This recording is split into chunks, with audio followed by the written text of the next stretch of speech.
الحمد لله رب العالمين والصلاة والسلام على أشرف خلق الله وسيد المرسلين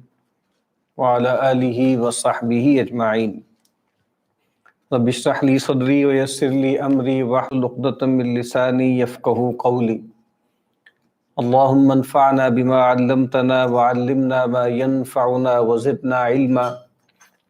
اللهم لا سهل إلا ما جعلته سهلا وأنت تجعل الحزن إذا شئت سهلا. آمین یا رب العالمین۔ کتاب الصبر والشکر ہم پڑھ رہے ہیں احیاء علوم الدین میں سے۔ اس میں جو سیکشن ہم پڑھ رہے تھے وہ یہ تھا کہ صبر کی کہاں کہاں ضرورت ہے، اور یہ معاملہ کہ انسان کسی بھی صورت میں مستغنی نہیں ہے صبر سے، کسی بھی حالت میں۔ بات یہاں سے شروع کی تھی کہ انسان کی زندگی دو طرح کی حالتوں میں رہتی ہے، اس سے خالی نہیں ہوتی۔ یا تو ایسے حالات ہوتے ہیں جو انسان کے من چاہے ہوتے ہیں، اور دوسرے وہ حالات ہوتے ہیں جو انسان کے لیے مفید نہیں ہوتے، مضر ہوتے ہیں، جو اس کی خواہشات کے منافی ہوتے ہیں۔ کہتے ہیں جو پہلی نوع ہے اس میں وہ چیزیں کہ جو انسان کی خواہشات کے موافق ہوتی ہیں، اس میں بھی انسان کو جو ہے وہ صبر کرنا ہوتا ہے۔ اگر وہ نہیں کرتا تو انسان کے اندر سرکشی پیدا ہو جاتی ہے۔ یعنی مال ہے، جوانی ہے، اولاد ہے، اقتدار ہے، یہ تمام چیزیں انسان کے لیے سرکشی کا باعث بن جاتی ہیں، تو انسان کو ان پر گویا صبر کرنا ہے۔ اور امام نے یہ کہا تھا کہ یہ والا جو صبر ہے نا، یہ بالکل جڑا ہوا ہے شکر کے ساتھ۔ دوسری جو حالات انسان پر وارد ہوتے ہیں وہ ہوتے ہیں کہ جو انسان کی طبیعت اور خواہشات کے موافق نہیں ہوتے۔ اس میں پھر کہتے ہیں کہ دو اس کی مزید شکلیں ہیں۔ ایک وہ چیزیں ہوتی ہیں جس میں انسان کا اختیار ہوتا ہے۔ پھر اختیار میں بھی دو پہلو ہوتے ہیں۔ ایک جو ہے وہ انسان کو صبر کرنا ہوتا ہے اللہ تعالیٰ کی طاعت پر، اللہ تعالیٰ کے احکامات کی بجا آوری پر اس کو صبر کرنا ہوتا ہے۔ اس میں امام صاحب نے پھر ایک مزید تفصیل ارشاد فرمائی کہ ایک صبر وہ ہوتا ہے جو عمل سے پہلے ہے، وہ نیت کو پاک رکھنا، اخلاص پیدا کرنا۔ دوسرا ہوتا ہے عمل کے دوران،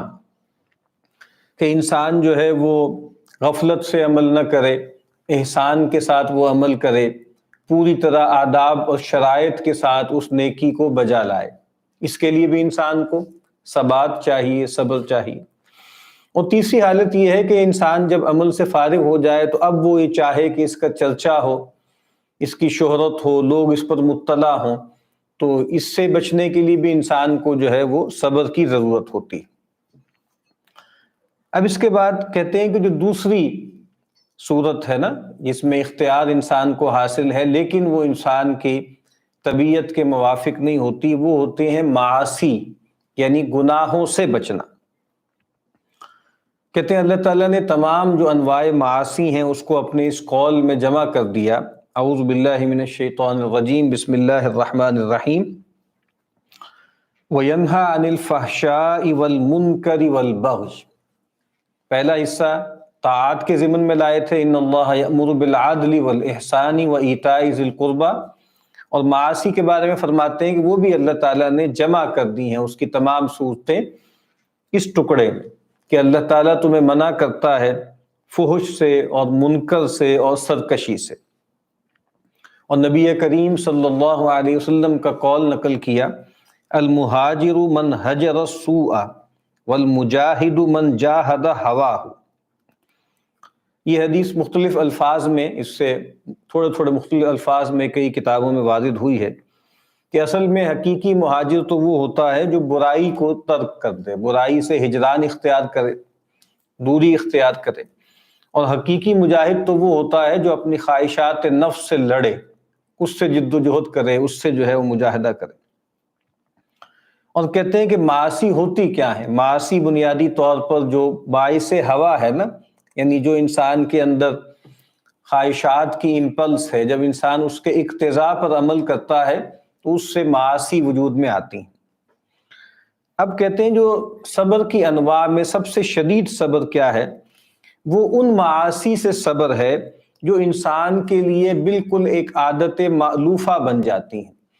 اور انسان کی طبیعت ثانیہ بن جاتی ہیں اور انسان کی شخصیت میں رچ بس جاتی ہیں۔ تو کہتے ہیں کہ جب عادت اور شہوت آپس میں ملتی ہے تو اس سے کیا ہوتا ہے کہ جو شیطان کے لشکر ہیں وہ گویا اللہ کے لشکروں پر یا فرشتوں کے لشکروں پر ایک طرح سے غالب آ جاتے ہیں، اور پھر انسان کے اندر جو باعث دینی ہے اس میں اتنی قوت نہیں ہوتی کہ وہ ان کا کلا کما کر سکے۔ اور کہتے ہیں کہ اگر ایسا معاملہ ہو کہ جس میں وہ عمل جو ہے معاصی کا وہ سہولت سے ہو جائے، آسانی سے ہو جائے، تو اس پر صبر کرنا تو نفس کے لیے بہت ہی بھاری۔ جیسے کہتے ہیں کالصبر عن معاصی اللسان من الغیبۃ والکذب والمراء والثناء علی النفس تعریضا وتصریحا۔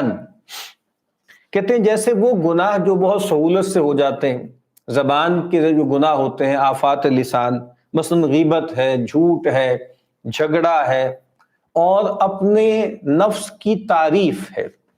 اور کہتے ہیں کہ کبھی تعریف بالکل سیدھی ہوتی ہے، ڈائریکٹ ہوتی ہے، کبھی انڈائریکٹ ہوتی ہے۔ اور اس میں بھی کیا ہے، یعنی ویسے میں امام نے تو یہاں مثال بیان نہیں کی، یعنی تصریحاً تو یہ ہے کہ انسان اپنے کارنامے بیان کرے اور بہانے سے یہ بتانے کی کوشش کرے کہ میں کتنا کثیر العبادت ہوں یا میں کتنا انفاق کرتا ہوں۔ اور تعریضاً یہ ہوتی ہے کہ اپنی بہت زیادہ عاجزی یا تواضع کا بیان کرے، ہم تو عاجز لوگ ہیں جی، ہم تو فقیر ہیں جی، ہم تو درویش ہیں۔ کوئی لوگ اپنے نام کا حصہ بنا دیتے ہیں فقیر، اور گویا گفتگو ایسے کر، فقیر یہ کہتا ہے، فقیر یہ کہتا ہے، درویش کا یہ خیال ہے۔ تو یہ بھی اس میں بھی ایک چھپا ہوا کبر ہوتا ہے، کہ وہ درویشی ہو یا فقر ہو، یہ دینی اعتبار سے مراتب ہے نا، اونچے مرتبے ہیں۔ یعنی فقیر کا سن کے کوئی آدمی جو ہے وہ غریب آدمی تو نہیں سمجھتا، یا یہ تو نہیں سمجھتا کہ وہ آدمی واقعتاً اپنے آپ کو مسکین سمجھ رہا ہے۔ تو یہ کیا ہے، یہ ثنائے نفس ہے تعریضاً۔ اور اسی طرح کہتے ہیں کہ وہ جو مزاح ہیں بہت سے ایسے کہ جو لوگوں کو اذیت دیتے ہیں، اور اسی طریقے سے ایسے کلمات جو لوگوں کے آپ سمجھ لیں تحقیر جس سے ہوتی ہے، اور پھر اسی طریقے سے جو لوگ دنیا سے چلے گئے ہیں ان کا ذکر کرنا اور ان پر قدح کرنا، ان کے علوم میں، ان کی سیرتوں میں، ان کے مناصب میں۔ تو کہتے ہیں فَإِنَّ ذَلِكَ فِي ظَاهِرِهِ غِیبَةٌ وَفِي بَاطِنِهِ ثَنَاءٌ عَلَى النَّفْسِ۔ اب یہاں امام صاحب جو ثناء نفس ہے نا، جو تعریضاً ہے، اس کا ایک اور پہلو بیان کر رہے ہیں۔ ایک پہلو تو یہ ہے کہ انسان ڈائریکٹلی اپنے بارے میں بیان کرنا شروع کر دے۔ دوسرا یہ ہے کہ جو دوسرے لوگ ہیں، اس کے کنٹمپرری ہیں، اس کے معاصرین ہیں، یا اس سے کچھ پہلے کے ہیں، چاہے وہ حیات ہوں چاہے وہ دنیا سے جا چکے ہوں، اب ان پر طنز تعریض، ان کی برائیاں، ان کا نقد جب وہ کر رہا ہے تو اس میں چھپا ہوا اصل میں اپنے اوپر گویا اپنی ایک ثنا ہے، یعنی گویا میں تو ان تمام چیزوں سے بالاتر ہوں، برتر ہوں، اور میرے اندر تو ایسی کوئی کوتاہی نہیں ہے، اور یہ لوگ ہیں، ان میں یہ مسئلہ ہے، یہ مسئلہ ہے، یہ مسئلہ ہے، یہ مسئلہ ہے۔ تو کہتے ہیں کہ نفس کے اندر دو شہوتیں ہیں بہت بڑی، ایک جو ہے وہ نفی الغیر ہے، دوسرے کی نفی ہے، اور دوسری کیا ہے، اثبات نفسی، اپنے نفس کا اثبات ہے۔ اور یہ بالکل جیسے ایک دوسرے کو آپ سمجھ لیں کہ کمپلیمنٹ کرتی ہیں یا سپلیمنٹ کرتی ہیں ایک دوسرے کو، کہ یعنی آپ کسی دوسرے کو گرا رہے ہیں تو گویا اپنے آپ کو اونچا کر رہے ہیں، جب اپنے آپ کو اونچا کر رہے ہیں تو گویا دوسروں کو ڈیگریڈ کر رہے ہیں۔ اور کہتے ہیں کہ اس عمل کے ذریعے اس کی طبیعت میں جو ربوبیت کا پہلو ہے، اس کے پیچھے امام نے کہا نا کہ انسان کو حکم دیا گیا ہے عبودیت کا، لیکن اس کے اندر ایک پوٹینشل رکھ دیا گیا ہے اپنی خدائی کے اعلان کا، اپنی بڑائی کے اعلان کا، اپنی ربوبیت کا۔ تو کہا کہ وہ جو ربوبیت اس کی طبیعت میں ہے نا، وہ ان دو اعمال سے گویا پوری ہو جاتی ہے۔ اور کہتے ہیں کہ یہ ضد ہے اس کا جس کا اس کو حکم دیا گیا، اس کو حکم دیا گیا عبودیت کا، لیکن وہ ایسی گفتگو کرتا ہے زیادہ تر جس سے اس کی ربوبیت کو تقویت پہنچتی ہے۔ اور کہتے ہیں اس سے کیا ہوتا ہے کہ جب یہ دونوں شہوتیں جمع ہو جاتی ہیں، اور چونکہ زبان ہلانا تو بہت آسان کام ہے، اور اس کے ذریعے انسان ایسی گفتگو کرتا ہے، اس کے محاورات ایسے بن جاتے ہیں کہ ان پر صبر کرنا جو ہے وہ مشکل ہو جاتا ہے۔ یعنی کچھ لوگوں کی طبیعت میں طنز، تعریض اور نقد جو ہے وہ بہت زیادہ ہوتا ہے۔ امام کہتے ہیں کہ یہ اکبر الموبقات، یہ ہلاکت میں ڈالنے والے جو رذائل ہیں نا، ان میں سب سے بڑی چیز یہی ہے۔ اور یہاں تک کہ انسان کے دل میں اس کی جو نکارت ہے نا اور قباحت ہے، وہ بھی آہستہ آہستہ ختم ہوتی جاتی ہے۔ یعنی شروع میں احساس ہوتا ہے کہ شاید میں کوئی غلط کام کر رہا ہوں، لیکن چونکہ وہ طبیعت ثانیہ بن گئی، انسان کی طبیعت میں رچ بس گئی، تو اب اس کی قباحت اور نکارت بھی اس سے جاتی رہتی ہے، اور اس سے گویا ایک انس پیدا ہو جاتا ہے۔ اور آپ کو معلوم ہے ہمارے ہاں اب تو بہت سے ایسے صحافی ہیں، بہت سے ایسے رائٹر ہیں، بلاگرز ہیں، فیس بک پہ لکھنے والے ہیں، یوٹیوبرز ہیں، تو جن کی جیسے آپ سمجھ لیں کہ شہرت ہی اس بات پر ہے، جھلاہٹ، سینیسزم، دوسروں پہ طنز، تعریض، تو اس سے ان کی جیسے ایک پوزیشننگ ہو گئی ہے۔ اور اب اگر وہ کسی کی تعریف بھی کرتے ہیں تو لوگ سمجھتے ہیں کہ جیسے طنز ہی کر رہے ہوں گے، یعنی ان سے توقع یہی ہوتی ہے کہ یہ بہت سخت تنقید کریں گے اور لوگوں کے ٹکڑے اڑا دیں گے اور جناب یہ کر دیں گے اور وہ کر دیں گے، اور لوگ ان سے توقع بھی یہ رکھتے ہیں، اور اگر وہ گویا اس توقع کو پورا نہ کریں تو گویا ان کی ریٹنگ کم ہو جاتی ہے۔ تو یہ کہ امام کہہ رہے ہیں کہ اس سے پھر نکلنا انسان کے لیے بہت مشکل ہو جاتا ہے۔ تو وہ کہتے ہیں کہ جی ایسا انسان ہے کہ انسان جو ہے وہ ریشم پہنے مثال کے طور پر، تو اس سے تو اس کو بہت استبعاد ہوتا ہے اور کرتا ہے کہ بھئی یہ تو بہت ہی بری بات ہے، لیکن اس کی زبان جو ہے وہ کھلی ہوئی ہے، بالکل اوپن ہے، اور دن رات وہ لوگوں کی عزتوں پہ حملہ کر رہا ہے، اور اس کے لیے اس کے اندر کوئی نکارت نہیں ہے۔ حالانکہ ایک روایت میں الفاظ آتے ہیں، یہ روایت کئی طرح سے کتابوں میں نقل ہوئی ہے کہ ان الغیبۃ اشد من الزنا، کہ بعض صورتوں میں جو غیبت ہے وہ بدکاری سے بھی اس کا گناہ جو ہے وہ بڑھ جاتا ہے۔ اب یہی معاملہ ہے نا کہ کچھ معاملوں میں بہت حساس ہوتے ہیں لوگ، جیسے ویسٹ میں بھی لوگ ہیں، ان کے ہاں جو لوگ رہتے ہیں اور پوری طرح جسے ہم کہتے ہیں نا ایسیمیلیٹ بھی ہو جاتے ہیں، ان کے ہاں بھی کچھ چیزوں کے بارے میں حساسیت باقی رہتی ہے۔ مثلا پورک جو ہے یا خنزیر کا جو گوشت ہے، اس کے مختلف ویریشنز ہیں، اس کے بارے میں بہت حساسیت ہوگی، شراب کے بارے میں نہیں ہوگی۔ تو یہ کہتے ہیں ایسی صورتحال ہے کہ بھائی ریشم پہننا، کہ جو ظاہری بات ہے کہ پیور ریشم نہ ہو، پٹی ہو یا کوئی مکس بھی ہو، تو اس کے بارے میں کراہت بھی ہے، پیور ریشم کے بارے میں حرمت بھی ہے، لیکن اس کے بارے میں تو بہت حساس ہے۔ لیکن زبان جو ہے اس کی جو آفات ہیں، اور وہ جس کو رذائل لسان کہا جاتا ہے، اس کے بارے میں حساسیت نہیں ہے۔ تو کہتے ہیں کہ جو آدمی اپنی زبان پر قابو نہیں پا سکتا، یعنی عام گفتگو میں، حوار میں، ڈائیلاگ میں، اور وہ اس پر صبر بھی نہیں کر پاتا، اس کی عادت بن گئی ہے، تو پھر اس کو اس کا معالجہ کیسے کرنا چاہیے؟ فَيَجِبْ عَلَيْهِ الْعُزْلَةُ وَالْإِنْفِرَادُ فَلَا يُنْجِيهِ غَيْرَهُ۔ تو کہا کہ پھر اس کو کچھ عرصے کے لیے عزلت نشینی، لوگوں سے علیحدہ ہو جائے، سیکلوژن اختیار کرے، اور انفرادیت، یعنی مراد یہ ہے کہ منفرد ہو کے جیے، سولیٹری بینگ کے طور پہ جیے، تو یہ جو ہے وہ یہ اس کے لیے ضرورت ہے۔ تو کہتے ہیں فَالصَّبْرُ عَلَى الْإِنْفِرَادِ أَهْوَنُ مِنَ الصَّبْرِ عَلَى السُّكُوتِ مَعَ الْمُخَالَطَةِ۔ کہتے ہیں ایسے آدمی کے لیے علیحدہ رہنا لوگوں سے، یہ بھی ظاہری بات ایک مشکل کام ہے نا، یعنی آج کل بھی جو جس دور سے ہم گزر رہے ہیں، وہ ظاہری بات ہے کہ اس میں آئسولیشن کی بات ہوتی ہے، اور آئسولیشن لوگوں کے لیے بہت مشکل صورتحال ہوتی ہے۔ امام یہ کہہ رہے ہیں کہ جو آدمی اپنی زبان پر بالکل قابو نہیں رکھتا، اور جب بھی لوگوں میں بیٹھتا ہے تو برائیاں کرتا ہے، غیبت کرتا ہے، گالیاں بکتا ہے، جو ہے بری زبان استعمال کرتا ہے، اس کو چاہیے کہ پھر وہ عزلت والی اور انفرادیت والی جو حالت ہے وہ اختیار کر لے، اس پہ صبر کر لے، کیونکہ یہ صبر اس کے لیے نسبتاً آسان ہے، اس صبر کی نسبت کہ انسان لوگوں میں گھلے ملے اور پھر بھی جو ہے ان کی عزت اور آبرو پہ حملہ نہ کرے۔ اور کہتے ہیں کہ یہ جو مختلف برائیاں ہیں ان پہ جو صبر کرنا ہے یہ مختلف ہوگا، یعنی جتنی بڑی وہ برائی ہے اتنا ہی اس پہ صبر جو ہے وہ زیادہ اجر والا ہوگا، اور اگر برائی جو ہے وہ ہلکی ہے، کمزور ہے، اس پہ صبر آسان بھی ہوگا اور اس کا اجر بھی کم ہوگا۔ اور کہتے ہیں کہ اس سے بھی زیادہ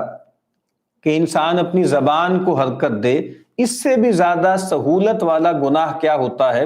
کہ انسان جو ہے وہ اپنے جی میں باتیں سوچتا رہے، یعنی وسوسے پالتا رہے، خواطر اس کے اندر آتے رہے۔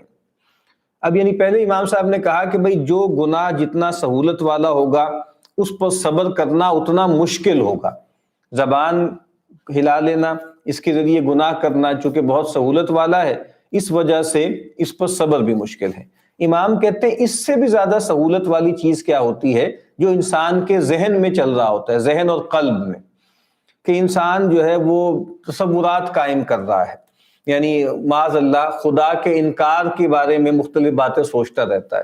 جو پرابلم آف ایول ہے وہ اس کی سمجھ میں نہیں آ رہا، اس کی بنیاد پر وہ خدا کے بارے میں عجیب عجیب باتیں جو ہے وہ تصور کرتا رہتا ہے، یا جیسے وہ جو جن سے مخالف ہے اس کو دیکھ کر جی میں لذت لیتا رہتا ہے، اور خاص طرح کی ایک سیڈیوسنگ اس کا جو ہے وہ انداز ہو جاتا ہے۔ اور یہ وہ چیز ہے، اس میں سہولت کیا ہے؟ آپ جب زبان سے کچھ بولتے ہیں تب بھی کوئی آدمی نکیر کرے گا، کوئی روکے گا، ٹوکے گا کہ تم کیا کر رہے ہو، ذرا دھیان سے گفتگو کرو، اپنی زبان پہ کنٹرول کرو۔ یہ جو عمل ہے چونکہ یہ اس کے درون میں ہو رہا ہے، اس کے بھیتر میں ہو رہا ہے، اس وجہ سے یہ اس پر کوئی مطلع بھی نہیں ہوتا۔ اسی لیے آپ دیکھیں نا، قرآن مجید نے بھی کہا ہے نا کہ وہ اللہ تعالیٰ کی شان کیا ہے، یعلم خائنۃ الاعین وما تخفی الصدور، کہ وہ آنکھوں کی خیانتوں کو بھی جانتا ہے اور جو کچھ سینے اپنے اندر کنٹین کیے ہوئے ان کو بھی جانتا ہے۔ تو اس پر صبر کرنا بہت ہی مشکل ہے، اور امام یہ کہتے ہیں کہ اس کا مسئلہ تو پھر سیکلوژن سے بھی حل نہیں ہوگا، آئسولیشن سے بھی حل نہیں ہوگا، کیونکہ وہ تو انسان کے اندر ہو رہا ہے نا جو ہو رہا ہے۔ تو کہتے ہیں کہ عزلت میں بھی حدیث النفس تو باقی رہتی ہے نا، حدیث النفس جو انسان اپنے آپ سے گفتگو کر رہا ہوتا ہے۔ اور کہتے ہیں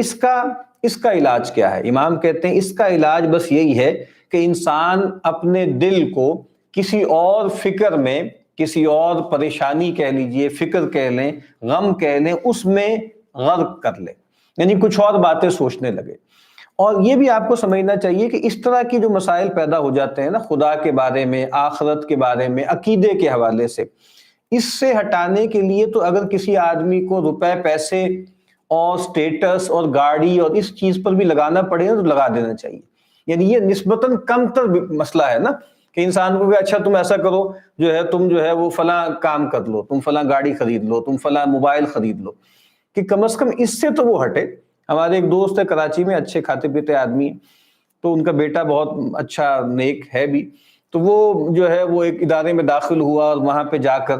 کچھ نئے تصورات لبرلزم کے، فیمنزم کے، ہیومنزم کے سامنے آئے، تو عجیب اس نے گفتگو کرنی شروع کر دی۔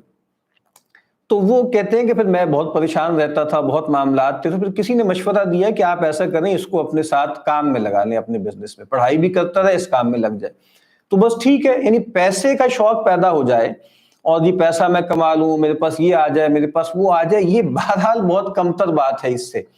کہ آدمی خدا کے بارے میں، دین کے بارے میں، پیغمبر صلی اللہ علیہ وسلم کے احکامات کے بارے میں آدمی جو ہے وہ وسوسوں کا شکار ہو جائے اور ڈیلوژنز کا شکار ہو جائے۔ تو بہرحال یہ ایک بہت اہم بات ہے جو امام صاحب نے یہاں اجمال سے کہی ہے، آگے جا کے اس کو کھولیں گے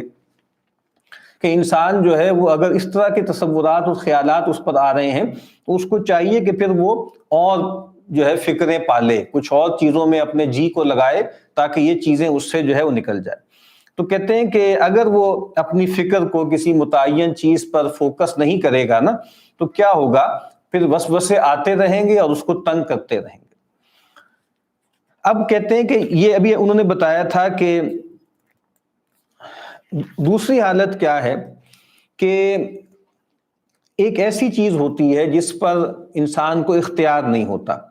اور نہ ہی انسان اس کو دفعتاً اپنے سے علیحدہ کر سکتا ہے۔ یعنی ایک تو صبر کرنا ہوتا ہے نا ان چیزوں پر جو انسان کے اختیار میں ہے۔ پہلے امام صاحب نے کہا کہ نیکی کرنے کے لیے صبر کرنا ہے، پھر کہا گناہوں سے بچنے کے لیے صبر کرنا ہے۔ اب وہ کہتے ہیں کہ انسان کو اختیار نہیں ہوتا کچھ چیزوں پر، جیسے کسی انسان کو جو ہے وہ اذیت دی جائے کسی فعل سے یا عمل سے، یا اس پر اس کی جان مال پر کوئی زیادتی کی جائے، تو اب پھر وہ اس پہ صبر کرے۔ اور صبر کرنے کا ایک مطلب کیا ہوتا ہے کہ بترک المکافات، کہ انسان جو ہے وہ بدلہ نہ لے۔ اور کہتے ہیں کہ بعض اوقات یہ جو صبر ہے بعض اوقات واجب ہوتا ہے اور بعض اوقات فضیلت ہوتا ہے۔ کیا مطلب ہے اس کا؟ کچھ جگہیں ایسی ہیں کہ جہاں پر آپ کو کسی نے تکلیف پہنچائی، اذیت دی،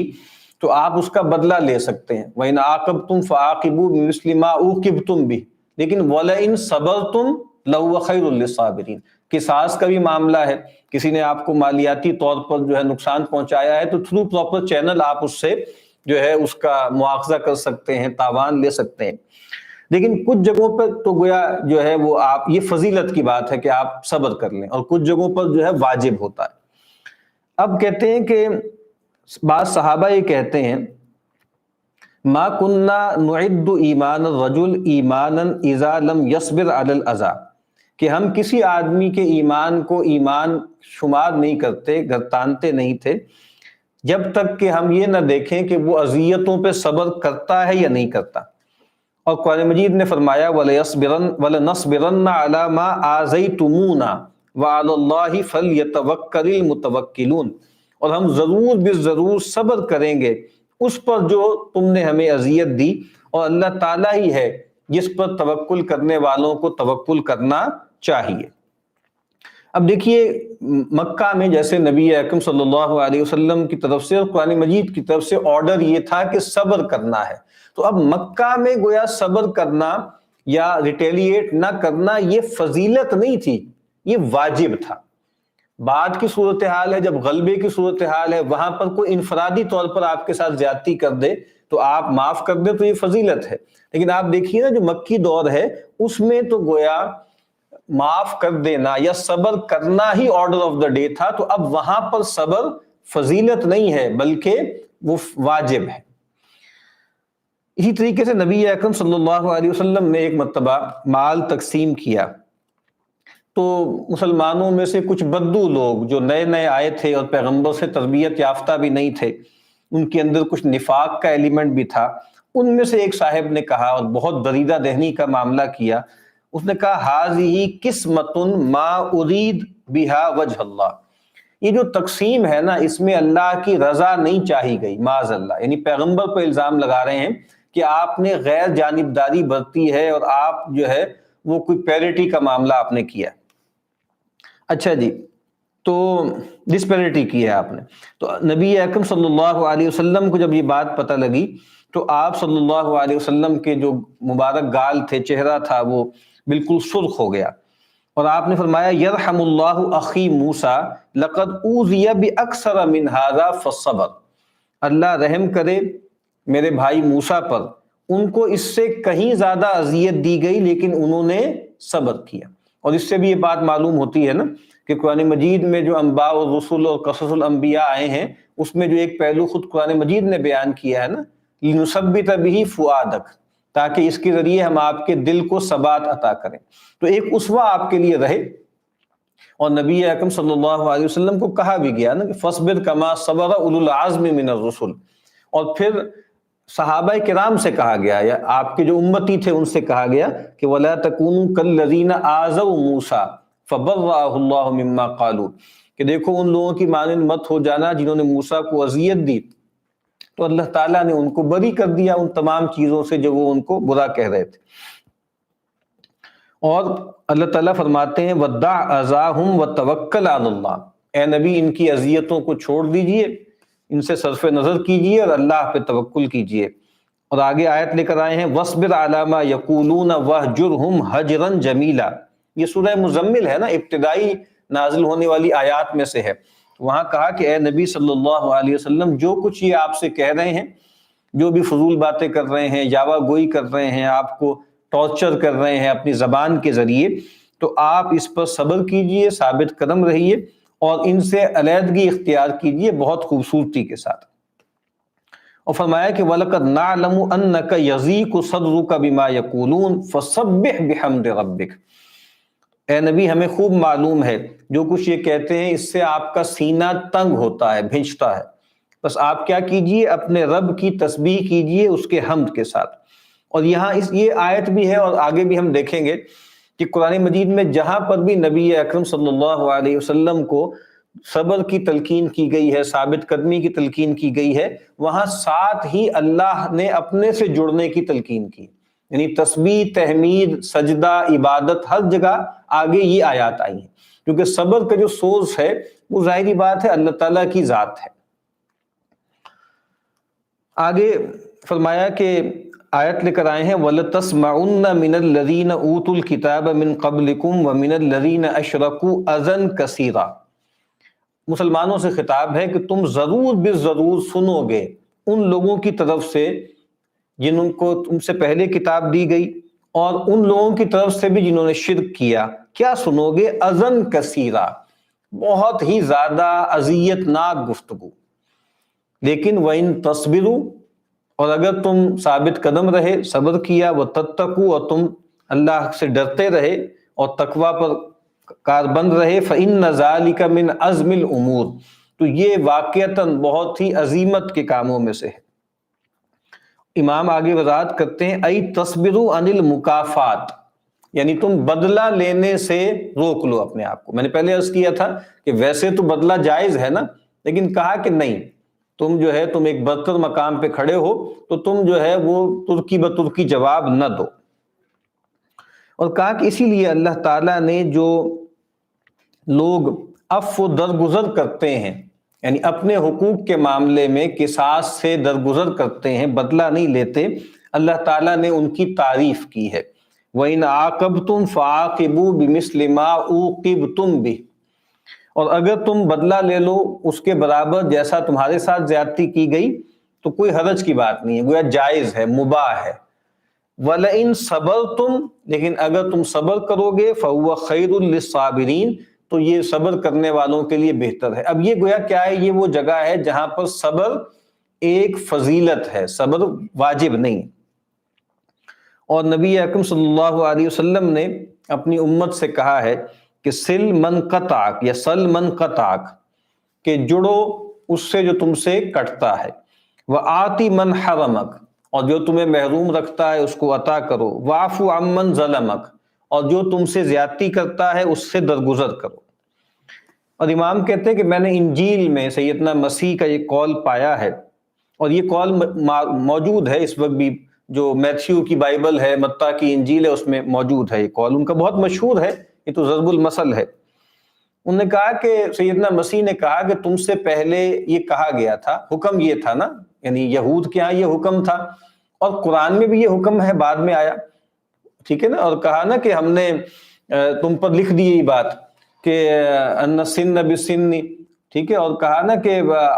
دانت کے مقابلے میں دانت، اور جو ہے وہ ہاتھ کے مقابلے میں ہاتھ، اور جو بھی عضو تمہارا کسی نے نقصان پہنچایا ہے تم بدلے میں وہ معاملہ کر سکتے ہو۔ تو کہتے تم سے پہلے یہ کہا گیا تھا کہ بھائی دانت کے بدلے دانت اور ناک کے بدلے ناک، لیکن میں تم سے کہتا ہوں، یعنی سیدنا مسیح کا قول نقل کر رہے ہیں کہ دیکھو برائی کا مقابلہ برائی سے نہ کرو، بلکہ کیا کرو کہ اگر کوئی تمہارے جو ہے وہ دائیں گال پر مارے تو اپنا بایاں گال بھی پیش کر دو، اور جو تمہاری اگر کوئی چادر لے لے تو تم اس کو جو ہے اپنا کرتا بھی دے دو، اور جو تمہیں 1 میل بیگار میں لے جانا چاہے تم اس کے ساتھ 2 میل چلو۔ یہ بالکل لٹرلی بالکل صحیح امام نے عربی میں ترجمہ کیا ہے، جو آج بھی بائبل میں یہ الفاظ بالکل اسی طرح موجود ہیں۔ اور کہا کہ یہ سب کیا ہے، یہ اذیت پر صبر کرنا۔ یہاں میں رک کر ایک بات عرض کرتا ہوں کہ یہ جو آرڈیننس تھا سیدنا مسیح علیہ السلام کا، جب اس کو پڑھا جاتا ہے تو ہمارے یہاں جب سیرت پر گفتگو ہوتی ہے یا کمپیریٹیو ریلیجن کے حوالے سے بات ہوتی ہے یا دین کے بارے میں یہ کہا جاتا ہے کہ یہ اسلام کا دین جو ہے وہ معتدل دین ہے، اور اس میں کوئی جسے کہتے ہیں نا کہ irrational قسم کی ڈیمانڈز نہیں کی گئیں، تو اس میں یہ مثال بھی دی جاتی ہے کہ دیکھیں یہ غیر فطری سی بات ہے نا کہ آپ جو ہے بدھ بت کے بھکشو بن جائیں اور آپ جو ہے بالکل آگے سے ریٹیلیٹ ہی نہ کریں، تو یہ عجیب سی بات ہے۔ اور گویا یہ غیر فطری ہے، جبکہ ہمارے دین میں تو قصاص بھی ہے، ہمارے دین میں تو آنکھ کے بدلے آنکھ ہے اور کان کے بدلے کان ہے اور ناک کے بدلے ناک ہے۔ یہ غلط تفہیم ہے اصل میں، ایک تو ایک پیغمبر کی توہین بھی ہے اس کے اندر۔ اصل بات کیا ہے کہ سیدنا مسیح علیہ السلام، اگر ہم آج کے جارگن کے مطابق بات کریں تو وہ مکی زندگی ہی میں دنیا سے چلے گئے، ان کی زندگی میں مدینہ نہیں آیا، ان کی زندگی میں حکومت کا دور نہیں آیا۔ تو جو پیغمبر صلی اللہ علیہ وسلم کی ہدایت مکے میں تھی، سیدنا مسیح کی ہدایت اس سے مختلف تو نہیں ہے نا۔ اور سیدنا مسیح علیہ السلام کو بھی اگر غلبہ مل جاتا، طاقت مل جاتی، حکومت مل جاتی، تو تب بھی، اور انہوں نے کہا بھی ہے نا کہ کبھی یہ خیال نہ کرنا کہ تورات جو ہے اس کی شریعت منسوخ ہو گئی، آسمان زمین جو ہے جب تک قائم ہے اس وقت تک تورات کا احکامات جو ہیں وہ باقی رہیں گے۔ اور یہ بھی کہا کہ یہ مت خیال کرنا کہ میں جو ہوں وہ امن اور آتشی کی باتیں کرنے آیا ہوں، میں تو بھائی کو بھائی سے لڑوانے کے لیے بھی آیا ہوں، یعنی جب موقع آئے گا تو تلوار بھی اٹھانی ہے اور باقی سارے معاملات بھی کرنے ہیں۔ اور مولانا نے کہا ہے نا، اس کو مولانا روم نے وہ اسی حوالے سے کہا ہے کہ مصلحت کیا ہے، ہر دور کی مختلف ہوتی ہے، تو کہا کہ مصلحت در دین عیسیٰ غار و کوہ۔ سیدنا مسیح علیہ السلام کا دین جو اس دور میں وہ تھے، اس میں مصلحت کیا تھی؟ غار و کوہ کہ، اور ظاہری بات ہے کہ خاص طور پہ سیدنا مسیح کے جانے کے بعد بھی آپ کو معلوم ہے کہ عیسائی بہت اقلیت میں تھے نا، چھپے رہتے تھے، پرسیکیوٹڈ تھے۔ وہ تو بعد میں 313 یا 15 میں کانسٹنٹائن نے جب عیسائیت کو جو ہے ایک طرح سے انڈوس کر دیا تو وہ جو ہے وہ ایک، آپ سمجھ لیں کہ ایک ریاستی دین بن گیا۔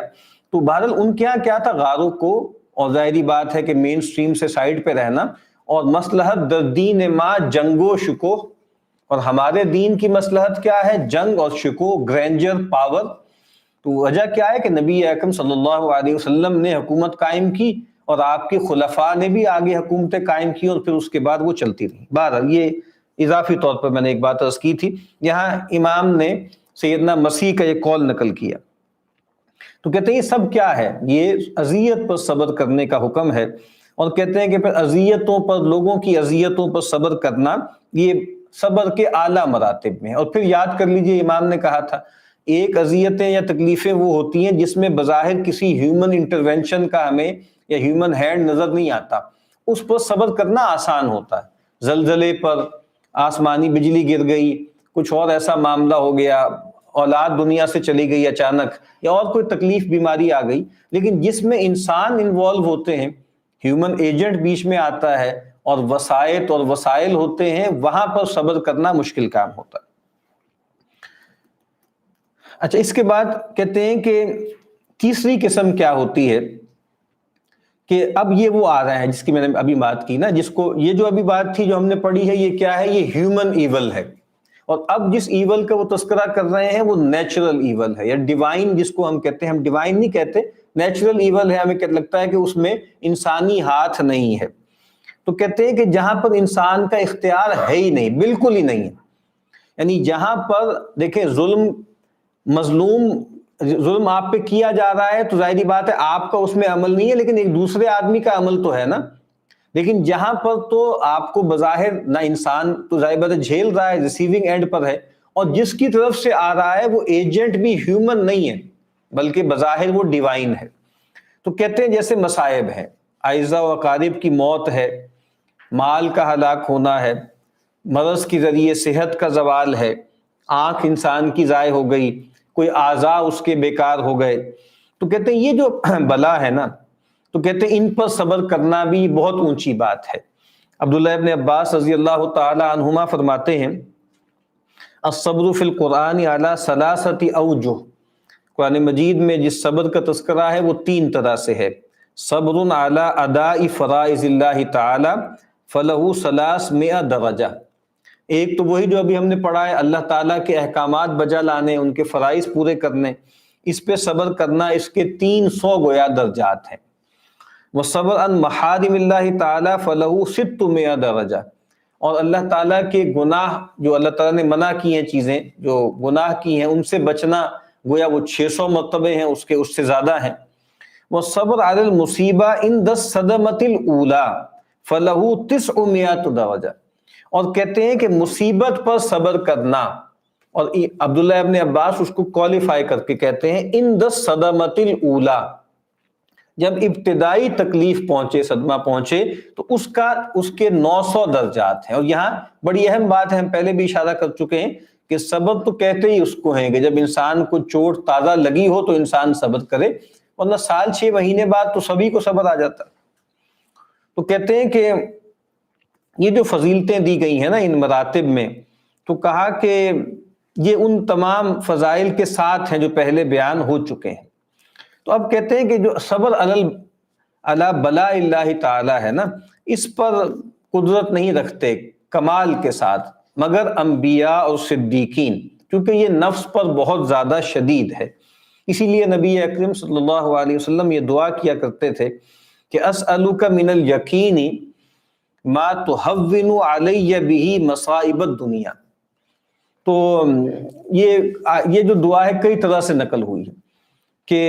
اے اللہ تو مجھے عطا کر، اللہم اقسم لنا من خشیتک ما تحول بیننا وبین معاصیک ومن الیقین ما تہون بہ علینا مصائب الدنیا، کہ اے اللہ تو ہم پر تقسیم کر دے، ہمیں عنایت فرما دے ایسا یقین کہ جو ہم پر آسان کر دے دنیا کی مصیبتیں۔ یعنی اللہ پر یقین کا کیا مطلب ہے کہ بھئی اللہ تعالیٰ کی طرف سے یہ چیز آئی ہے، اللہ تعالیٰ ہمارا ولی ہے، اللہ ہمارا دشمن نہیں ہے، اور اللہ تعالیٰ ہمیں اس کے ذریعے کوئی فیل نہیں کرنا چاہتا، اللہ تعالیٰ ہمیں رسوا نہیں کرنا چاہتا، بلکہ اللہ ہمیں نوازنا چاہتا۔ یہ یقین ہے نا، تو اے اللہ ایسا یقین عطا کر دے جو ہم پر دنیا کی مصیبتوں کو ہلکا کر دے۔ تو کہتے ہیں یہ جو صبر ہے نا، اس کا استناد جو ہے وہ حسن الیقین سے آتا ہے، یعنی جتنے یقین آپ کا خوبصورت ہے اتنا ہی آپ اس طرح کے معاملات پہ صبر کرنے میں کامیاب ہوں گے۔ آگے کہتے ہیں کہ ابو سلیمان دارانی کہتے ہیں واللہ ما نصبر علی ما نحب فکیف نصبر علی ما نکرہ، کہ اللہ کی قسم ہم تو صبر اس پر بھی نہیں کر پاتے جو ہمیں پسند ہے، تو ہم کیسے صبر کر پائیں گے اس پر جو ہمیں ناپسند ہے۔ اور نبی اکرم صلی اللہ علیہ وسلم کا ایک قول جو ہے وہ نقل کیا ہے یہاں پر کہ اللہ تعالیٰ فرماتے ہیں کہ جب میں اپنے بندے پر کوئی مصیبت طاری کرتا ہوں اس کے بدن میں یا مال میں یا اولاد میں، اور پھر وہ اس کا استقبال کرتا ہے صبر جمیل کے ذریعے، تو مجھے حیا آتی ہے کہ میں قیامت کے دن اس کے لیے میزان نصب کروں یا اس کا دیوان لوگوں کے سامنے کھولوں۔ یعنی یہ جو معاملہ ہے نا یہ 2 انتہاؤں پر ہوگا نا۔ ایک انتہا تو وہ ہے کہ ایک آدمی اتنا گیا گزرا ہے، اتنا ہی گویا اللہ کا سرکش ہے، جو سورہ کاف میں فرمایا نا کہ الذین ضل سعیہم فی الحیاۃ الدنیا وہم یحسبون انہم یحسنون صنعا، اور ان کے بارے میں کہا نا کہ فلا نقیم لہم یوم القیامۃ وزنا، ایسے لوگ ہیں ان کے لیے ہم قیامت کے دن میزان ہی نہیں لگائیں گے۔ اور کچھ اور لوگ بھی ہیں کہ بھئی ان کا حساب کتاب کیا کرنا ہے، یہ تو گویا فلائنگ کلرز کے ساتھ کامیاب ہو چکے ہیں، اب ان کے بارے میں کیا حساب کتاب کرنا اور کیسے ان کا دیوان جو ہے وہ سامنے رکھنا۔ اور پھر ایک اور روایت ہے کہ جو اوپننگ ہے نا فرج، اس کا انتظار صبر کے ساتھ یہ ایک عبادت ہے۔ اور اس کے بعد ایک روایت ہے کہ کوئی بندہ ایسا نہیں ہے، بندہ مومن، اور اس پر کوئی مصیبت آتی ہے اور پھر وہ جو اللہ نے اس کو حکم دیا ہے ویسا ہی کہتا ہے۔ کیا کہتا ہے؟ انا للہ وانا الیہ راجعون، الذین اذا اصابتهم مصیبۃ قالوا انا للہ وانا الیہ راجعون۔ اور پھر آگے کیا کہتا ہے؟ اللہم اجرنی بمصیبتی واحقبنی خیرا منہا، کہ اللہ تو مجھے اس مصیبت میں مجھے اجر عطا کر اور اس سے بہتر عطا فرما، اس کا نعم البدل عطا فرما۔ جب بھی انسان یہ کہتا ہے اللہ تعالیٰ اس کے ساتھ پھر ایسا ہی کرتے ہیں۔ اور یہ میرا خیال ہے کہ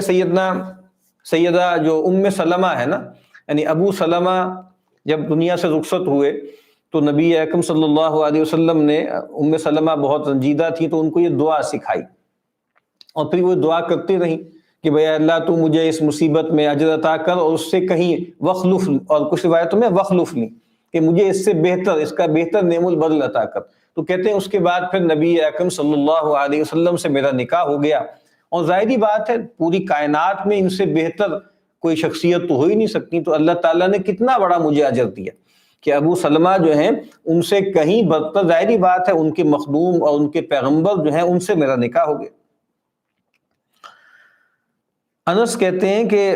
اللہ کے نبی نے یہ بات بیان کی کہ اللہ تعالیٰ فرماتے ہیں کہ اے جبریل، جب میں کسی بھی شخص سے اس کی دو بہت ہی باعزت چیزیں جو ہے وہ سلب کر لوں، اور کئی روایتوں میں ہے کہ اس سے مراد دو آنکھیں ہیں مثال کے طور پہ، کہ اگر میں اس سے اس کی دو محبوب چیزیں یعنی دو آنکھیں سلب کر لوں، اور پھر وہ یہ کہے کہ سبحانک لا علم لنا الا ما علمتنا، یعنی اے اللہ ہم پاک ہیں، ہمارے پاس کوئی علم نہیں ہے مگر وہی جو تو ہمیں علم دے، تو اللہ تعالیٰ فرماتے ہیں کہ جزاؤہ الخلود فی داری والنظر الی وجہی، تو پھر اس کا بدلہ یہ ہے کہ میرا جو گھر ہے یعنی جنت، میں اس میں اس کو ہمیشگی عطا کروں گا، اور میں اس کو اپنے جو چہرہ انور ہے اس کی زیارت کا شرف بخشوں گا۔ اس میں بھی یہ جو ہے نا کہ سبحانک لا علم لنا الا ما علمتنا، یہ اس موقع پر کہنے کا کیا مطلب ہے، کیا محل ہے؟ یعنی ایسے صدمے پہنچتے ہیں لوگوں کو، یعنی بالکل اکلوتا بچہ ہے، وہ چلا گیا ایکسیڈنٹ میں یا کوئی ایسا معاملہ ہو گیا، تو کئی مرتبہ ایسا ہوتا ہے کہ والدین اور خاص طور پہ جو ماں ہوتی ہے اس کی سمجھ میں ہی نہیں یہ بات آتی نا کہ یہ کیا ہوا، یعنی ہم تو بھلے لوگ تھے، نماز بھی پڑھتے تھے، ہم چیریٹی بھی کرتے ہیں، بچہ بھی ہمارا معصوم تھا، تو یہ کیوں ہوا اور میرے ساتھ ہی کیوں ہوا؟ یعنی یہ واقعتاً ایک مشکل سوال ہے کہ ایسا کیوں کیا اللہ نے۔ یعنی اللہ تعالیٰ ایک طرف تو یہ کہتے ہیں کہ میں 70 ماؤں سے زیادہ محبت کرتا ہوں، اور میرا جگر گوشہ جو تھا وہ لے لیا مجھ سے، تو یہ کیا ہوا میرے ساتھ؟ تو یہ اس لحاظ سے بہت اہم ٹکڑا ہے نا کہ سبحانک لا علم لنا الا ما علمتنا، کہ ہمیں نہیں معلوم، اے اللہ تو پاک ہے، تیری حکمتیں تیری مصلحتیں ہم نہیں جان سکتے، بس ہم تو صبر ہی کرتے ہیں اس پر۔ اچھا جی، اس کے بعد ایک اور روایت نقل کرتے ہیں کہ اللہ تعالیٰ فرماتے ہیں کہ جب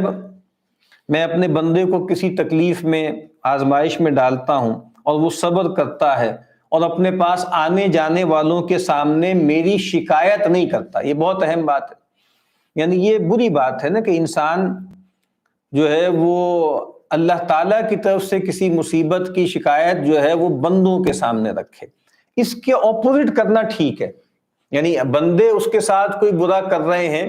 تو انسان اللہ تعالیٰ کے سامنے انسان جو ہے اپنے عجز کو رکھے، اے اللہ تو دیکھ نہیں رہا کہ میرے ساتھ کیا ہو رہا۔ اور اس کی جو سب سے بڑی مثال ہے نا، اور ایک شکوہ اللہ تعالیٰ کی طرف سے جو آزمائش آتی ہے اس میں بھی ایک محبت بھرا انداز اختیار کرنا، اس کی بھی اجازت ہے، اس میں کوئی شکایت یا شکوہ یا ناراضی نہیں ہوتی، بس ایک تعلق کا اظہار ہوتا ہے۔ اور وہ آپ کو معلوم ہے قرآن مجید میں اس کی جو مثال ہے سیدنا یعقوب کی ہے کہ وہ سیدنا یوسف کا غم ان سے بھلایا نہیں جاتا تھا، اور رو رو کے ان کی آنکھیں جو ہے وہ چلی گئیں، اور بچے ان سے کہتے تھے کہ بھئی آپ جو ہیں وہ تو آپ نے آپ کی آنکھیں جاتی رہی ہیں اور آپ تو لگتا ہے کہ اپنے آپ کو گھلا کے ختم کر لیں گے، تو انہوں نے کیا کہا تھا؟ انہوں نے کہا انما اشکو بثی وحزنی الی اللہ، کہ بھئی میں اپنی جو پریشانی اور مصیبت ہے اس کا تذکرہ اللہ کے سامنے کر رہا ہوں نا، بندوں سے تو شکایت نہیں کرتا۔ اور اس کی اور مثال رسول اللہ صلی اللہ علیہ وسلم کا معاملہ ہے، میرا خیال ہے کہ وہ جو طائف کا معاملہ ہوا تھا وہاں پہ جو آپ کے الفاظ ہیں نا کہ اللہم انی اشکو الیک ضعف قوتی وقلت حیلتی وہوانی الی الناس الی من تکلنی، لیکن آخر میں کیا ہے کہ ان لم یکن بک علی غضب فلا ابالی، کہ اللہ اگر تو ناراض نہیں ہے اور یہ سب جو ہے مجھ پر کسی غضب کی وجہ سے نہیں ہے تو پھر مجھے کوئی پرواہ نہیں۔ تو کہتے ہیں کہ اگر میں اپنے بندے کو ایسی کسی آزمائش میں ڈالوں اور پھر وہ ہر آئے گئے کے سامنے جو ہے اس کی شکایت نہ کرے اور صبر کرے، تو بہت خوبصورت الفاظ ہیں، ابدلتہ لحما خیرا من لحمہ ودما خیرا من دمہ، میں بدل دیتا ہوں اس کے گوشت کو ایک بہتر گوشت سے اور اس کے خون کو ایک بہتر خون سے، اور کہا کہ فَإِذَا أَبْرَأْتُهُ وَلَا ذَنْبٌ لَهُ، اور کہا کہ اگر میں اس کو بھلا چنگا کر دیتا ہوں تو اس حال میں کہ پھر اس پر کوئی گناہ نہیں ہوتا، اور اگر میں اس کو اسی حال میں اٹھا لیتا ہوں اپنے پاس بلا لیتا ہوں تو پھر گویا وہ میری رحمت کے سپرد ہے، یعنی میں پھر اس پر رحمت کا معاملہ کرتا ہوں۔ تو یہ پہلے بھی میں نے عرض کیا تھا کہ بعض اوقات کوئی تکلیف، کوئی پریشانی، کوئی مصیبت آدمی کو گویا ولی اللہ بنا دیتی اور آدمی کا میٹامورفسس ہو جاتا ہے، اور یعنی کوئی بھی عبادت اور کوئی بھی پرو ایکٹیو نیکی انسان کو اتنا نہیں نواز سکتی جتنا کسی مصیبت پر، تکلیف پر صبر کرنا نواز سکتا ہے، اور بالکل انسان لگے گا کہ جیسے ایک نیا انسان ہے، ایک ری برتھ ہے جو ہو گئی۔ آگے ایک اسرائیلی روایت بیان کرتے ہیں، سیدنا داؤد فرماتے ہیں، یا ربی ما جزاء الحزین الذی یصبر علی المصائب ابتغاء مرضاتک، کہ اے رب وہ جو حزین ہے، جو غم میں پڑا ہوا ہے، اگر وہ مصیبتوں پر صبر کرے، لیکن شرط کیا ہے؟ اے اللہ تیری رضا کے لیے اس کا بدلہ کیا ہے؟ تو اللہ تعالیٰ نے فرمایا جزاؤہ ان البسہ لباس الایمان، اس کا بدلہ یہ ہے کہ میں اس کو ایمان کا جو ہے ملبوس پہنا دوں گا، پہنا دیتا ہوں، فلا انزعہ عنہ ابدا، اور میں اس سے وہ لباس کبھی نہیں اتاروں گا یا کبھی نہیں کھینچوں گا۔ اور سیدنا عمر بن عبدالعزیز رحمہ اللہ نے اپنے خطبے میں فرمایا کہ اللہ تعالیٰ اگر اپنے کسی بندے پر کوئی انعام کرے اور پھر وہ اس سے واپس لے لے تو کیا ہوتا ہے کہ اس کے بدلے اللہ تعالیٰ اس کو صبر عطا کرے۔ تو کہتے ہیں کہ جو اللہ تعالیٰ نے صبر عطا کیا ہے نا، وہ یقیناً افضل ہوتا ہے اس چیز سے جو اللہ نے اس سے لے لی۔ اولاد دی تھی، آنکھیں دی تھیں، اور کوئی جسمانی اعضاء دیے تھے، اللہ تعالیٰ ان سے اللہ تعالیٰ نے اس کو توفیق دی، انسان اس سے فائدہ اٹھاتا رہا، ایک وقت آیا کہ اللہ تعالیٰ نے اس سے لے لی۔ تو اب آنکھوں سے زیادہ سیدنا عمر بن عبدالعزیز کہہ رہے ہیں کہ آنکھوں کی نعمت سے بڑی نعمت اس کو یہ ملے گی اگر وہ صبر کرے گا کہ اللہ تعالیٰ اس کو جو بدلہ دیں گے نا، وہ آنکھوں سے زیادہ اور اولاد سے زیادہ اور مال سے زیادہ بڑی چیز ہے جو اللہ اس کو دے دیں گے۔ اور پھر آگے وہ آیت پڑھی انہوں نے، سیدنا عمر بن عبدالعزیز نے، انما یوفی الصابرون اجرہم بغیر حساب، کہ بے شک جو صبر کرنے والے ہیں ان کو تو بدلہ دیا جائے گا بغیر حساب کے۔ فضیل ابن عیاض سے پوچھا گیا صبر کے بارے میں، تو انہوں نے کہا کہ هو الرضا بقضاء اللہ، وہ اللہ کے فیصلوں پر راضی رہنے کو صبر کہتے ہیں۔ پوچھا گیا یہ کیسے ہوگا؟ کہا کہ الراضی لا یتمنا فوق منزلتہ، کہ جو راضی بندہ ہوتا ہے نا، وہ اپنی قدر و منزلت سے زیادہ مقام نہیں چاہتا۔ کیا مطلب ہے اس کا؟ مطلب یہ ہے کہ وہ بندہ ہے تو وہ بندہ ہی رہتا ہے، وہ یہ نہیں کہتا کہ میں خدا بن جاؤں۔ اور خدا وہ ہوتا ہے جو علی کل شیء قدیر ہوتا ہے، جس پہ کوئی تکلیف نہیں آتی، کوئی پریشانی نہیں آتی۔ رحیم یار خان میں ہم ایک جگہ گئے ہوئے تھے صحرا میں، تو وہاں جو لوکل صاحب تھے وہ بتا رہے تھے، کہتے ہیں ہمارے یہاں بڑا اچھا انداز ہوتا ہے تعزیت کا نا، کہ کوئی فوت ہو جائے تو جاتے ہیں جب تعزیت کرنے تو گلے ملتے ہیں، تو جو لوگ گریوڈ پارٹی ہوتی ہے نا، یعنی جس کے ساتھ کوئی حادثہ ہوا ہوتا ہے، تو کہتے ہیں ہمارے ہاں ایک محاورہ ہے، وہ بولتے ہیں کہ جی کیا محاورہ بولتے ہیں؟ جی راضی بیٹھے ہیں، جی راضی بیٹھے ہیں۔ یعنی راضی بیٹھے ہیں مطلب کیا ہے کہ بھائی ٹھیک ہے جو کچھ ہوا ہے نا، یعنی شروع ہی میں خود ہی وہ بتا دیں گے کہ جی راضی بیٹھے ہیں کہ بس ٹھیک ہے، جو تکلیف آئی، جو مصیبت آئی، جو کچھ بھی ہوا، لیکن ہم اس پہ راضی ہیں، یعنی ہم اس پہ شاکی نہیں ہیں، ہم اس پہ شکایت نہیں کرتے، ہم اس پہ جزا فضا نہیں کرتے، صدمہ تو ہوتا ہے لیکن ہم بہرحال اللہ سے ہمیں کوئی شکایت نہیں ہے۔ تو بہت ہی اچھا انداز ہے یہ۔ تو کہا کہ بھئی وہ جو ہوتا ہے نا، جو رضا مقام رضا پر ہوتا ہے، وہ اپنی اوقات سے زیادہ مرتبہ نہیں چاہتا۔ کہتے ہیں کہ جی شبلی جو ہیں ان کو ایک جگہ قید کر دیا گیا، تو ان کے پاس کچھ لوگ گئے، تو گئے جیسے پرسہ دینے کے لیے یا سپورٹ کے لیے، تو انہوں نے کہا کہ بھئی کون ہو تم لوگ، کیوں آئے ہو مجھ سے ملنے یہاں پہ قید میں؟ تو کہا کہ جی آپ سے محبت کرنے والے ہیں، آپ کی زیارت کرنے کے لیے آئے ہیں۔ تو وہ ایک دم جو ہے وہ ڈھیلا اٹھا کے ان کو مارنے لگے اور کہا،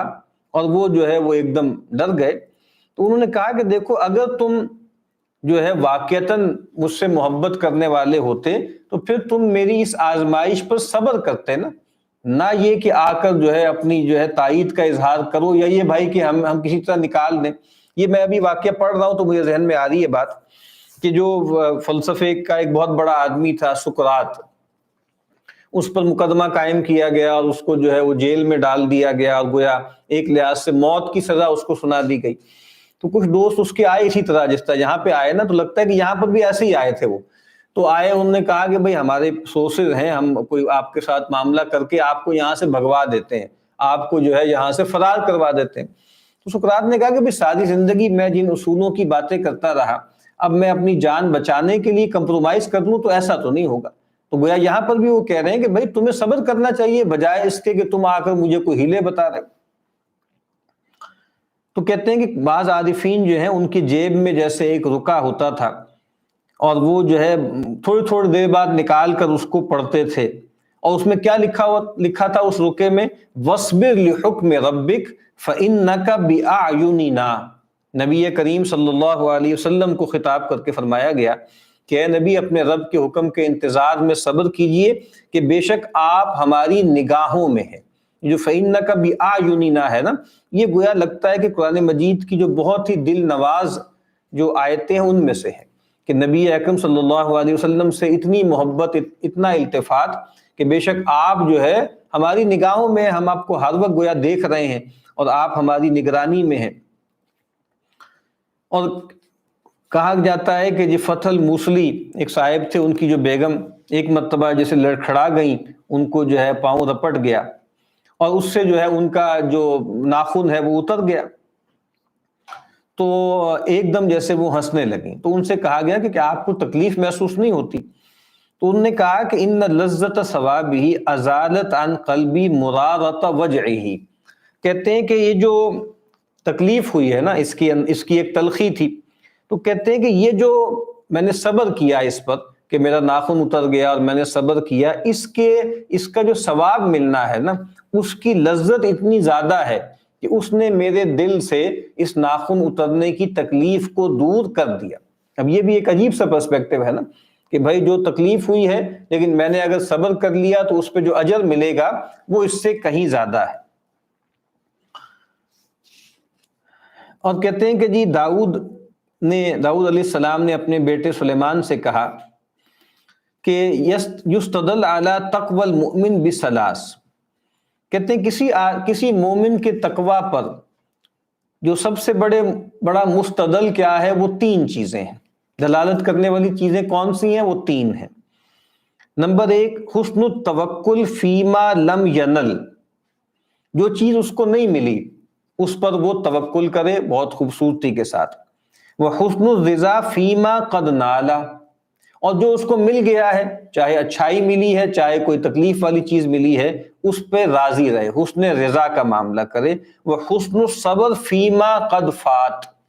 اور جو چیز اس سے جاتی رہی، اس سے فوت ہو گئی، اس پر وہ صبر کرے۔ اور تینوں میں کیا ہے؟ حسن، یعنی حسن التوکل، حسن الرضا اور حسن الصبر۔ اور کہتے ہیں کہ ہمارے نبی کریم صلی اللہ علیہ وسلم نے فرمایا کہ من اجلال اللہ و معرفت حقہ اللہ تشکو وجعک ولا تذکر مصیبتک۔ یہ روایت جو ہے یہ بعد کے جو صحیفے ہیں حدیث کے اس میں پائی نہیں گئی، لیکن بہرحال ایک حکمت کی بات ہے کہ یہ اللہ تعالیٰ کے اجلال میں ہے اور اللہ کی معرفت کے حق میں یہ بات شامل ہے کہ تم اپنی تکلیف کا شکوہ نہ کرو اور اپنی مصیبت کا ہر جگہ ڈھنڈورا نہ پیٹتے رہو، ہر جگہ اس کو بیان نہ کرو۔ اور کہتے ہیں بعض صالحین سے روایت کیا گیا کہ وہ ایک نکلے اور ان کی جو ہے وہ آستین میں جو ہے وہ ایک پوٹلی تھی، اس میں مال ہوگا، تو وہ گم گئی ان سے، فَإِذَا هِيَ قَدْ أُخِذَتْ مِنْ كُمِّهِ۔ تو ہاں وہ لے کر نکلے اور وہ جو ہے وہ ان سے کہیں گم ہو گئی اور ان کی گویا یہیں سے آستین سے کسی نے نکال لی۔ تو جب ان کو یہ احساس ہوا نا کہ بھائی جیسے ہم کہتے ہیں کہ بھائی جیب کٹ گئی کسی کی، تو اسی طرح گویا ان کی جیب کٹ گئی، تو انہوں نے کہا بارک اللہ لہ فیہا لعلہ احوج الیہا منی۔ کہا کہ بھائی جو آدمی لے گیا ہے اللہ تعالیٰ اس کو برکت سے رکھے، اور ہو سکتا ہے کہ اس کو مجھ سے زیادہ ضرورت ہو، یعنی میرے پاس تو شاید اضافی پیسے تھے، ٹھیک ہے، وہ ہو سکتا ہے زیادہ ضرورت مند ہو اور وہ لے گیا ہو۔ اب اس میں بھی کیا ہے، یہ ایک معاملہ یہ ہے کہ ہر وقت انسان اس پہ کڑتا رہے، اور ایک یہ ہے کہ آدمی کہے کہ ٹھیک ہے بھائی ہو سکتا ہے یہ جو ڈکیتی ہم پر ہوئی ہے یا جو ہم سے سنیچنگ ہوئی ہے، ہو سکتا ہے یہ لوگ مستر ہوں، ہو سکتا ہے کہ بھائی ان کو کوئی زیادہ ضرورت ہو ہم سے اور اس وجہ سے وہ یہ معاملہ کر رہے ہیں۔ تو کہتے ہیں کہ مررت علی سالم مولا ابی حذیفہ فی القتلى وبہ رمق۔ تو ایک روایت میں ہے کہ بھائی سالم مولا ابی حذیفہ جو ہیں وہ مقتولین میں جیسے لاشیں پڑی ہوتی ہیں وہاں پر وہ پڑے ہوئے تھے اور ابھی ان میں رمق تھی جان کی۔ تو کہتے ہیں میں نے ان سے کہا کہ بھائی میں آپ کو پانی پلا دوں، تو کہا کہ بھائی مجھے ذرا دشمن سے اور قریب کر دو، اور ایسا کرو کہ یہ جو پانی ہے نا اس پانی کو ایک ڈھال میں گویا رکھ دو، یعنی ڈھال کو جیسے پلیٹ بنا کے اس میں ڈال دو، اور کہا کہ بھئی میں روزے سے ہوں، میں جو قتال کرتا ہوں روزے کی حالت میں ہوں، فَإِنْ عِشْتُ إِلَى اللَّيْلِ شَرِبْتُهُ، اگر میں شام تک گویا جیتا رہا مغرب تک تو میں پی لوں گا۔ تو کہتے ہیں کہ فَهَكَذَا كَانَ الصَّبْرُ سَالِكِي طَرِيقِ الْآخِرَةِ عَلَىٰ بَلَاءِ اللَّهِ تَعَالَىٰ، کہا اسی طریقے سے جو آخرت کے رستے کے سالک ہوتے ہیں نا وہ اللہ تعالیٰ کی طرف سے تکلیفوں کو ایسے ہی جھیلتے ہیں۔ کہتے ہیں کہ اگر تم یہ مجھ سے پوچھو کہ یہ جو صبر ہے نا، جو مصائب پہ صبر ہے، یہ انسان اس مرتبے تک کیسے پہنچے گا، اور لگتا نہیں ہے کہ یہ انسان کے اختیار میں ہے، اور اس معاملے میں تو انسان مضطر ہے، چاہے تب بھی ہے نہ چاہے تب بھی ہے۔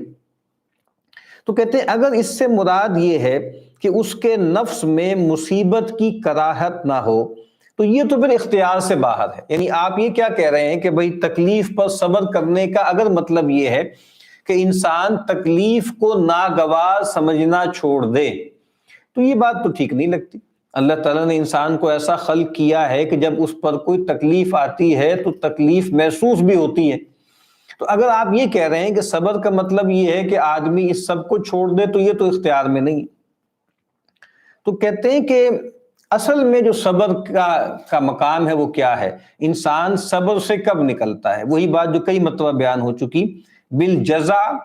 وشق الجیوب وضرب الخدود والمبالغۃ فی الشکوى واظہار الکآبہ وتغییر العادہ فی الملبس والمفرش والمطعم۔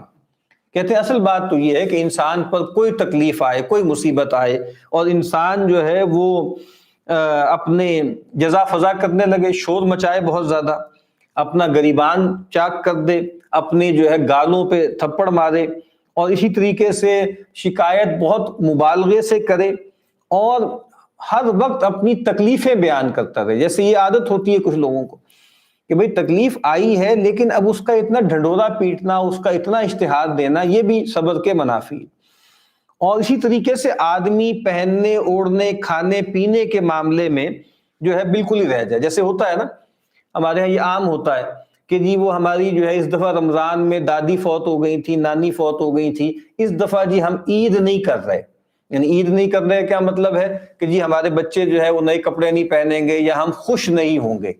تو یہ جو ایک خاص طرح کا ماتم ہے اور ایک خاص طرح کا آپ کہہ لیجئے کہ عزا کی کیفیت ہے، یہ بھی پسندیدہ نہیں۔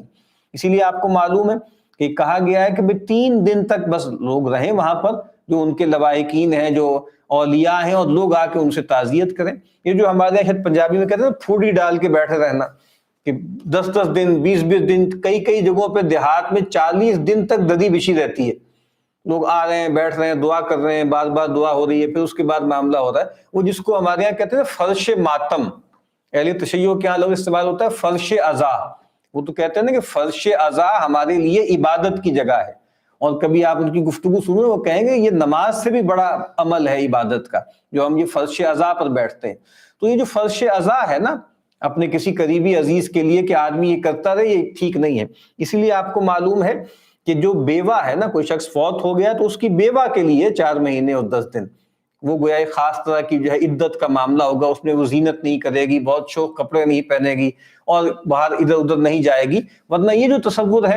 کہ جناب ہم تو جو ہے یہ پورا سال ہی ہمارا سوگ کا ہے اور یہ ہے اور وہ ہے، تو یہ بھی کیا ہے، امام نے بہت اہم توجہ دلائی کہ جی کھانے پہننے میں، اوڑھنے میں، کھانے میں، پینے میں آدمی اس طرح کا معاملہ کرنے لگ جائے، یہ بھی صبر کے منافی ہے۔ اور کہتے ہیں یہ جو امور ہے نا یہ تو اختیار کے تحت ہے۔ تکلیف جو ہے وہ آگے آئے گی نا روایت کہ اللہ تعالیٰ جو ہے وہ آنکھوں کے آنسو پر اور دل کے حزن پر مؤاخذہ نہیں کرتے، اللہ تعالیٰ اس پر پکڑتے ہیں یا چھوڑتے ہیں، زبان کی طرف اشارہ کیا۔ یہ تو اختیار میں ہے نا، دل آدمی کا پھٹتا رہے اور آنکھوں سے آنسو جو ہے وہ بہتے رہیں، یہ اختیار سے باہر ہے، اس پر کوئی مواخذہ بھی نہیں ہے، اور یہ صبر کا کوئی مطلب نہیں ہے کہ انسان بلا وجہ میں آنسو کو روئے اور غم زدہ ہونے کو یا غم کو فیل کرنے کو گلٹ بنا لے۔ قطعاً اس میں گلٹی ہونے کی بات نہیں، تکلیف بھی ہوگی، غم بھی ہوگا، آنکھوں سے آنسو بھی جاری ہوں گے، لیکن یہ جو حرکتیں امام بتا رہے ہیں یہ اختیار میں ہے کہ انسان ان کو ترک کر دے۔ تو کہتے ہیں کہ یہ امور جو ہیں وہ تحت الاختیار ہیں، تو انسان کو چاہیے ان سب سے اجتناب کرے۔ وَيَظْهَرُ الرِّضَا بِقَضَاءِ اللَّهِ تعالی، اور اللہ تعالیٰ کی جو کہ فیصلے ہیں اس پر راضی رہے اور اس کا اظہار بھی کرے۔ وَيَبْقَى مُسْتَمِرًّا عَلَىٰ عَادَتِهِ، اور جو اس کی عادت ہے اس پر چلتا رہے۔ یعنی ایک آدمی کہے کہ جی اب مجھے تو کام پہ ہی نہیں جانا، یا مجھے جو ہے فلاں کام نہیں کرنا، یا مجھے فلاں جگہ پر نہیں جانا، یا فلاں معاملات نہیں ہوں گے، اب میں کبھی کوئی نیا کپڑا نہیں بناؤں گا، اب میں جو ہے فلاں سواری پہ نہیں بیٹھوں گا۔ تو کہا کہ یہ بات غلط ہے اور یہ رضا کے منافی ہے۔ تو کہا کہ انسان جو اس کی بھی نارمل عادت ہے، نارمل زندگی ہے، اس پر وہ چلے اور اس پر معاملہ کرے، اور وہ یہ سمجھے کہ وَيَعْتَقِدُ أَنَّ ذَلِكَ كَانَ وَدِيعًا، یہ سمجھ لے کہ جو کچھ تھا وہ ایک امانت تھی، فَاسْتَرْجَعَتْ، اور کہا کہ اس کو واپس لوٹا لیا گیا۔ آگے وہ ایک روایت لے کر آ رہے ہیں، وہ انشاءاللہ کل ہم وہاں سے آغاز کریں گے کہ ایک امانت میرے پاس رکھوائی گئی تھی اور جس نے وہ امانت رکھوائی تھی اس نے واپسی کا مطالبہ کر دیا۔ دعا ہے کہ اللہ تعالیٰ ہمیں صبر کی توفیق عطا فرمائے۔ وآخر دعوانا ان الحمد للہ رب العالمین۔